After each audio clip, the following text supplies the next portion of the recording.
എല്ലാവർക്കും നമസ്കാരം. നമ്മുടെ 2 മന്തിൻ്റെ ഡെവലപ്മെൻറ്റ് എന്തൊക്കെയാണെന്ന് നമ്മൾ പറഞ്ഞു. ഇനി അടുത്ത മന്ത് 3 മന്ത് ആണ്. 3 മന്തിലെ ബേബീസ് എന്തൊക്കെ കാര്യങ്ങളാണ് ചെയ്യേണ്ടത്? ഒന്ന്, അവരുടെ ഹെഡ് കൺട്രോൾ നോക്കുവാണെങ്കിൽ എങ്ങനെയാണ് 90 ഡിഗ്രിയോളം അവർക്ക് ഹെഡ് അപ്പ് ചെയ്യാൻ, അതായത് ഹെഡ് ഉയർത്തി പിടിക്കാനായിട്ട് അവർക്ക് സാധിക്കുന്നതാണ്. ഗ്യാസൊക്കെ തട്ടാൻ എടുക്കുമ്പോൾ തന്നെ അവർ നന്നായിട്ടൊരു ഹോൾഡിങ് വന്നിരിക്കും.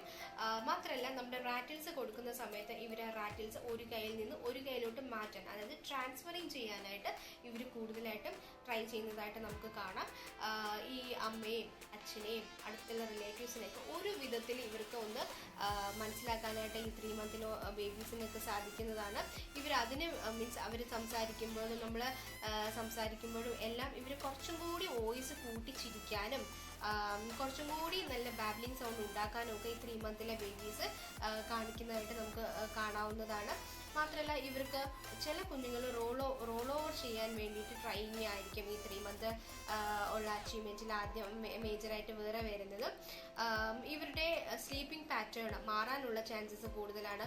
1 മന്തിലും 2 മന്തിലും ഒക്കെ ബേബീസ് എങ്ങനെയാണ് നൈറ്റ് ഉറങ്ങാൻ ചാൻസ് കുറവായിരിക്കും. പക്ഷേ 3 മന്തിലൊക്കെ ആകുമ്പോൾ ബേബീസ് ഉറങ്ങാൻ ഉള്ള ചാൻസസ് കൂടുതലായിട്ട് നമുക്ക് കണ്ടുവരാവുന്നതാണ്. മാത്രമല്ല, ഫീഡിങ് ആണെങ്കിലും ഡിമാൻഡിങ് ഫീഡിലോട്ട് പോകുന്നതായിട്ട് നമുക്ക് കാണാവുന്നതാണ്.